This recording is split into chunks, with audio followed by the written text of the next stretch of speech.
this morning, I want to take y'all to a time where Jesus sent his disciples out to sea, and he calls them to be alone. So we're going to look at that today, but we're also going to look at the life of Peter for that one moment in time where Peter walked on water. And we're going to discuss a few topics about that and how that relates to our life. So if you would, we're going to look at Matthew chapter 14. In Matthew chapter 14, starting at verse 22.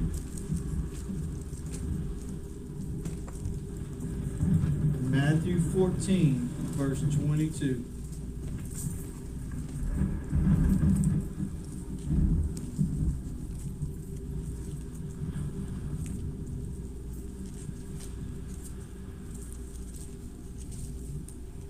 Immediately, he made the disciples get into the boat and go before him to the other side, while he dismissed the crowds. And after he had dismissed the crowds, he went up on the mountain by himself to pray. And when evening came, he was there alone. But the boat by this time was a long way from the land, beaten by the waves, for the wind was against them. And in the fourth watch of the night he came to them, walking on the sea. But when the disciples saw him walking on the sea, they were terrified and said, "It is a ghost." And they cried out in fear. But immediately Jesus spoke to them, saying, "Take heart, it is I, do not be afraid." And Peter answered him, "Lord, if it is you, command me to come to you on the water." He said, "Come."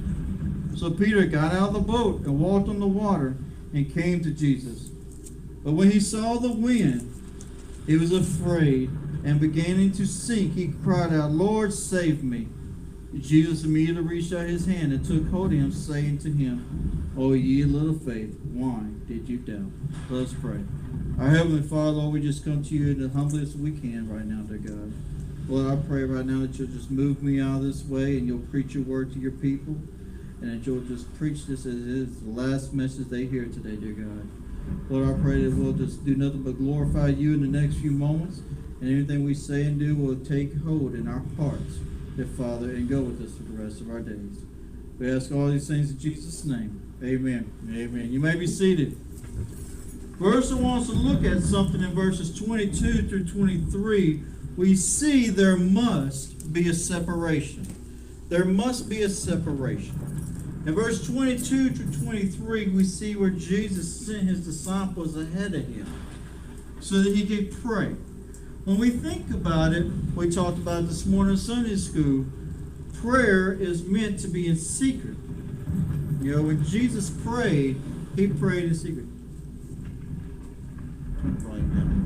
When he prayed in secret to the Father, mainly because when we pray, we want to talk one-on-one to the Father. So he had to separate himself. But he separated himself for two main reasons. One, it was for prayer, to pray for his disciples. And he prayed for them that their faith would be strong. But he also prayed for himself. You see, you think about it. Why did he go to the mountain? That's where Jesus a lot of times went. He went into seclusion to pray to the Father. Just as a lot of people said that we should go into a closet and pray alone, get into a quiet place and pray. There has to be a separation. When we pray right here in front of each other, that's fine. But in truth, our hearts long to commune with the Father. And that can only be done in secret. That can only be done in a separation away from everybody. So we see there must be a separation. He separated them so that one reason so he could pray. Second reason, he separated them because he brought the storm to them. You see, the Bible said that they were far away from land. But you see, when he says the storm came because they were in the will of God. How many lost people do you know that are not in the will of God are going through storms? Not many, right? How many people that are in the will of God, walking in the will of God, are always in a storm. Or they just got out of one and about to go into another one. You see, the storms come in your life is because you are in the will of God. It's not for punishment. It's because you're in God's will, and those storms are going to come. That's how I knew today's message was right where God wanted to, because yesterday I was going through a storm yesterday evening. And that song's not having any clue what I was preaching on lined right up with what he wanted me to preach this morning. You see, those storms happen for a reason. They happen. And God uses those storms for us. And you see, did Jesus know the storm was coming? Well, yeah, he knew it was coming. He caused it. He brought it. Just like he could sit there and say, peace be still, and the waves and winds stop immediately. He brought the storm to them. He knew it was coming. Did the disciples? No. But why did he send them to the other side? And here's the thing we need to look at. Why did he send them to the other side? Mainly for two reasons. He sent them to the other side, for one, to be away from everybody. Because you see, in the midst of the storm, he wanted them to be far away from everything, because the storms are used for two reasons. There's two reasons God uses storms in our life: for correction and perfection. He uses them to get us back in the will, to get us back on that path, but he also uses them to strengthen us. You see, we're not going to be perfect in this life. We never will be. But God will use that storm to strengthen us, to get us to stronger where we need to be. And this is how many Christians have mistaken the idea of obedience for smooth sailing. You know, well, I'm saved, so I ain't got to worry about it anymore. There's no more storms in my life. I don't have to worry about it because I'm saved. I have a guaranteed place in heaven. I'm good to go. Well, you know, I think Job would tell you a different story. If you really want to look at it, Job will sit there and tell you that there's a different story to that. Just because you're saved doesn't mean you're not going to be going through a storm. Jesus himself said, in this life we will have tribulation. We will have tribulation, but be of good cheer. I have overcome this world. Because he knew that we was going to have it. He himself was persecuted. If Christ was persecuted, what makes us any different? You see, these disciples, they were fishermen. They knew the boats. They knew the fish. They knew the water. They've been in storms before. What made this one any different? You know, what was the difference about this storm? Jesus caused this storm for a reason. He caused it to test their faith, to see where their faith was.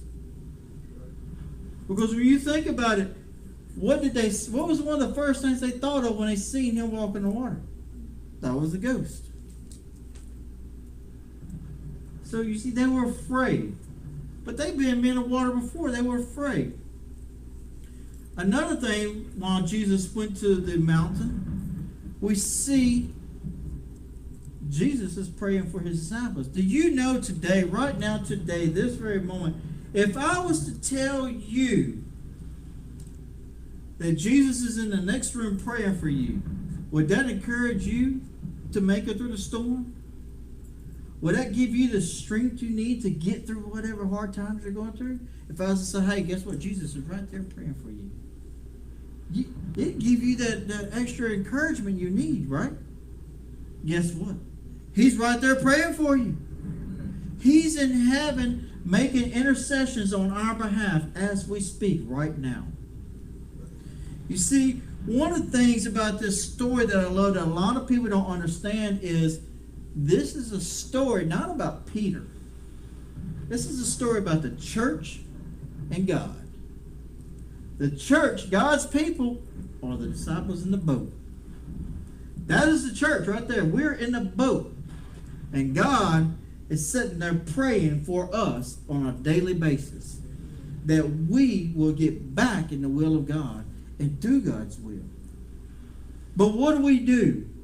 We're afraid. We get afraid because of a little bit of waves, storm, and wind comes up. We just had a storm come through here last night and early this morning. At 2 o'clock this morning, I heard that thing come through, and it was just a rumbling, and it rolled. But you see, God's in the midst of the storm. You know, just like that song, in the eye of the storm. He is in control. He's in control, but we're too scared to let him take control. We're too scared to give him full control.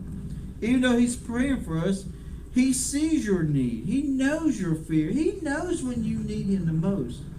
We want him to answer us now. Like I said many times, we live in that Burger King society where we want it our way, right away, right now.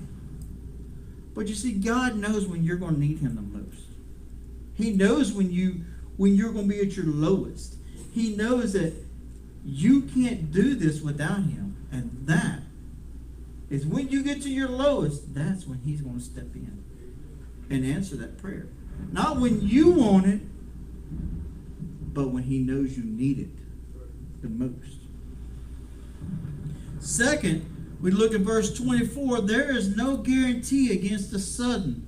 You see in verse 24 it said, but the boat by this time was a long way from the land, beaten by the waves, and for the wind was against them.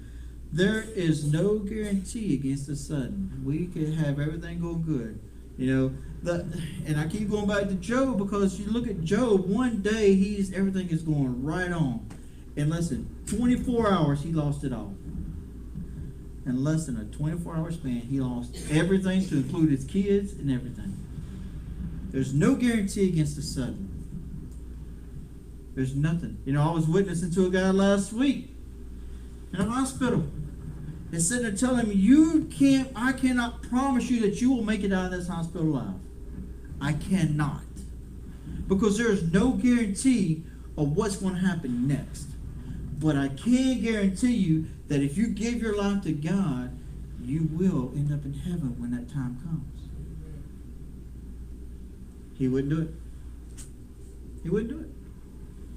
He was holding on to the world. See, the world has such a grip on these people, they grip you by fear. It's gripped by fear because the world is these waves, these storms. We see that it keeps us feared. Well, you know, I might lose my job. I might lose my house. I lose my truck or my boat. I can't do that. That fear is what's preventing us from being in the will of God and from accepting God's precious gift. But see, so we can't have a guarantee about the sudden, because we see the Bible makes it clear to us that there is suffering in this world. There is suffering in this world. Christ suffered and died for us. Every hospital is full of people suffering. You know, people don't go to the hospital because they're feeling great. They go to the hospital because they're sick. You know, Miss Terry told me some time ago, the other day, that God is the doctor and the church is the hospital for sinners. That's right. And it's so true, because how many people come to church just because they're feeling great? We come to church, why? Because we know we're lost. I'm a sinner, dude, that's lost. Now, I'm saved by grace, but I am a sinner and I need repentance. I need Christ's life.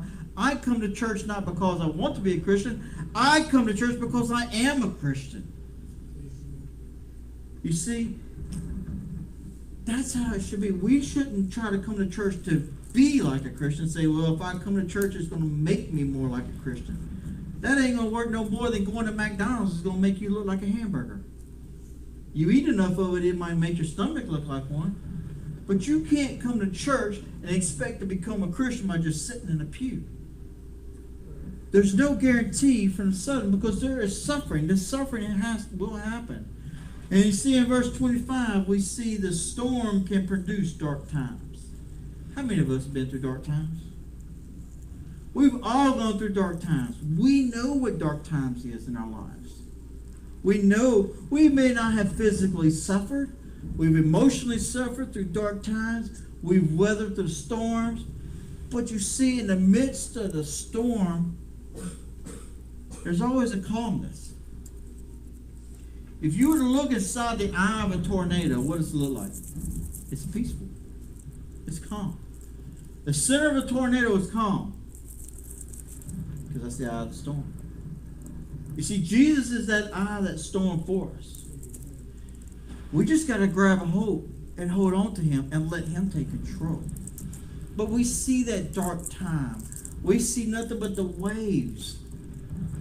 We don't see what's really going on around us. We don't see the blessing that's happening in the midst of the storm. You see, one of the things we often see is in the midst of the dark times, he will come to me. He will come to me. Often we feel like Jesus has deserted us and we're going through hard times alone. But Jesus always comes to us in the storms of life. He may not come when we think, but he will come. You see, when the disciples saw him, why was he walking on water? Why do you think Jesus was walking on water? He showed them that this isn't nothing for me. I am in charge of this storm. He didn't walk on the water to impress them. He walked on the water to show them that I am in control of this. I am greater than this storm. You know, that sign out there says, let your faith be bigger than your fear. That's true. Because you think about it. Their fear in that boat was so great, they didn't even recognize their own master. The fear blinded them from seeing who Christ really was. Fear blinds us from seeing the blessings that are happening in our lives today. Fear blinds us from seeing what's truly going on around us. But we can't let fear blind us. You know, God said, I didn't give you a spirit of fear, but of one of power, of love, and a sound mind. Where is fear coming from? The world. We let the world grab hold of us by fear. Next, we see storms can block your view. You see, the reason they didn't see Christ was because they was looking too much at the storm and not at Christ. Now, we haven't got to the point where Peter got out of the boat. We're still at that point of what is happening beforehand in the entrance of the storm. They're entering into the storm, and Christ is coming to them, and they can't even see Christ's hand because they're too focused on the storm itself. How many times have we looked at the hard times in our lives and said, I can't do this. I can't make it. The storm is too hard. I just can't do it. It's because that one single letter that we use, I. We say, I can't. Yeah, you can't. I can't. But God can. God can. Only if we look to him. But we have to look to him. We can't look at the storm. We can't look at the waves. We have to look to him. We have to turn our eyes upon him. Just like that song said, we must turn our eyes upon him. Because if we don't, then what's going to happen? We're going to fall. We're going to sink. We're not going to be where we need to be in the will of God. You see, if they had been looking in faith, they would have recognized Jesus, and their hearts would have not been troubled.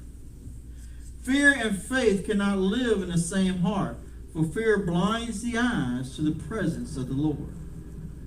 Fear and faith cannot live in the same heart. It's just like Jesus said, you cannot serve two masters. You must choose one or the other.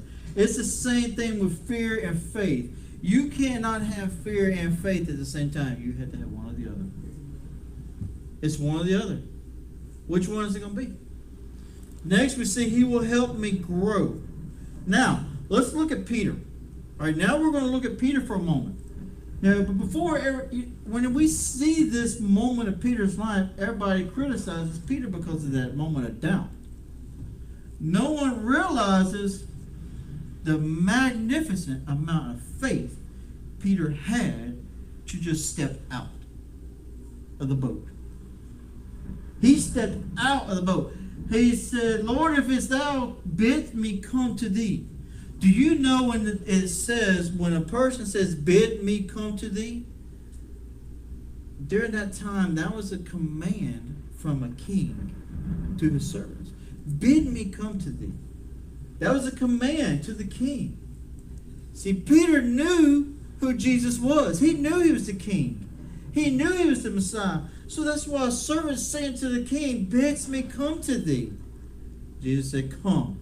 Immediately, without hesitation, Peter gets out of the boat and walks on the water. See, that part right there shows you faith. Faith. Because he didn't hesitate, he got out. I mean, that's like people tell me, why would you want to jump out of a perfectly good airplane? Why would Peter want to get out of a perfectly good boat that was floating on the water, stand in the water? Faith. If faith can move mountains, faith got Peter walking on water. Faith can do many things. You see, he will help me grow. Here's a phrase I want y'all to remember. Anyone can sit in a boat and watch, but it takes a real man of faith to get out of the boat and act on faith. Anyone can sit in that boat and watch and say, man, what is he trying to do? Is he crazy? Get out of a perfectly good boat. No. In the midst of a storm, anyone can sit in that boat and criticize him. It takes a strong man to get out of the boat and walk on faith, to take that first step. Next, we look at storms become stronger when you obey the Lord. What caused Peter to sink? What caused him to sink? We all know. He took his eyes off Jesus, right? He took his eyes off Jesus. When Peter was in faith and he was walking on faith in the will of God, what happened? The storm got stronger. It got stronger. Why? Because Peter was right there. He was in the will of God. He was walking with God, in the will of God. And so those storms get stronger. Why? Test our faith. See where our faith truly lies. How strong is our faith? But you see, his faith began to waver and he took his eyes off Christ. And this happens more and more today. People's faith waver. And what is the first thing people do?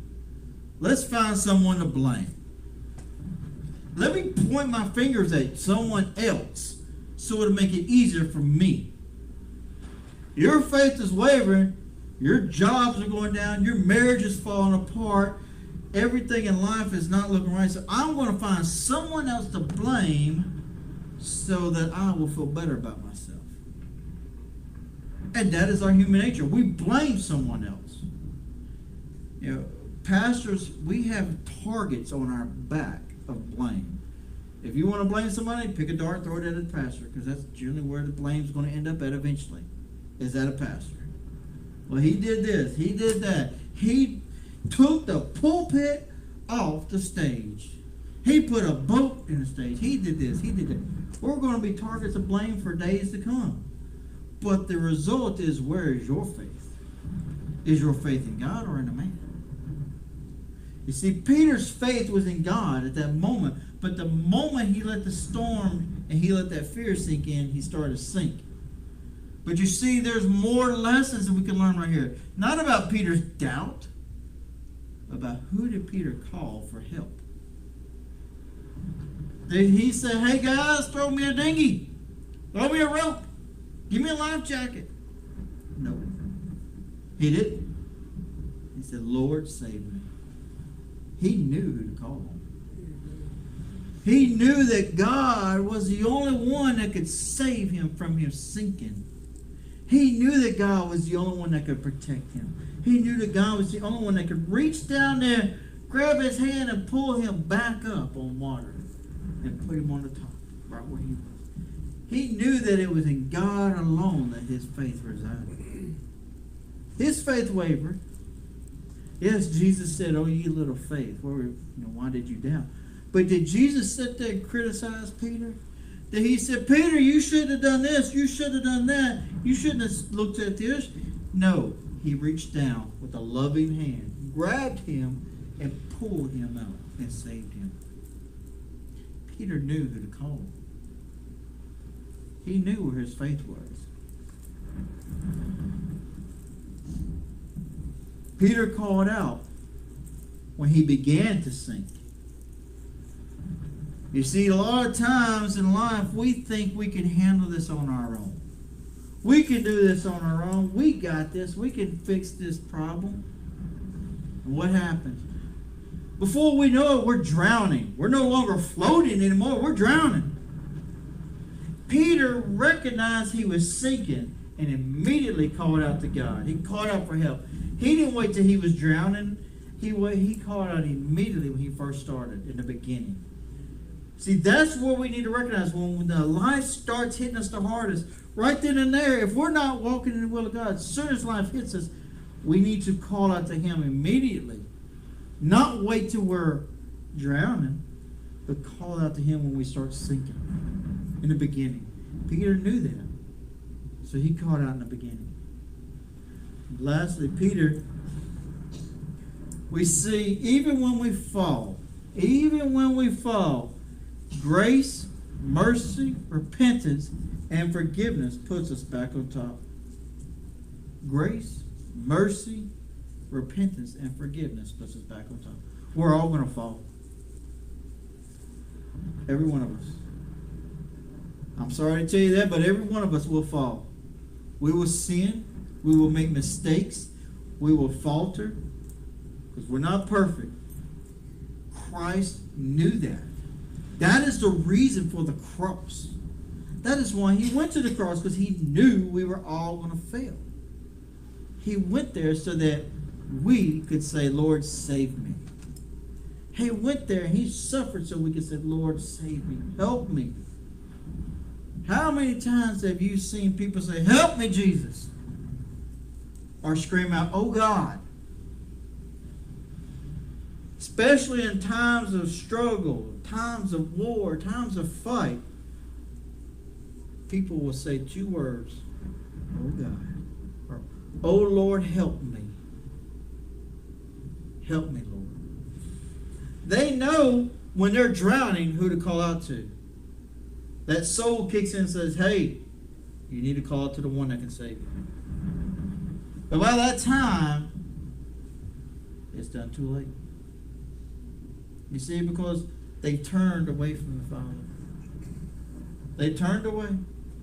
It's just like I told you before, there are more prayer meetings in hell than there are in churches today.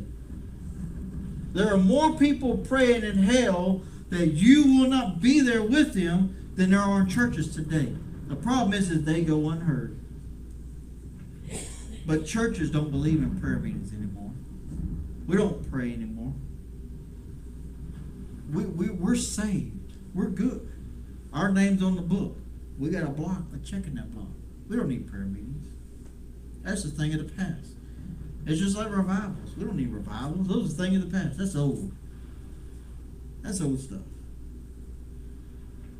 Preachers don't need to preach on hell, fire, and brimstone. No. We need to preach on feel-good messages. Water it down a little bit so everybody walks out happy. But you see another thing, too, that we see in this storm. He will bring you through it.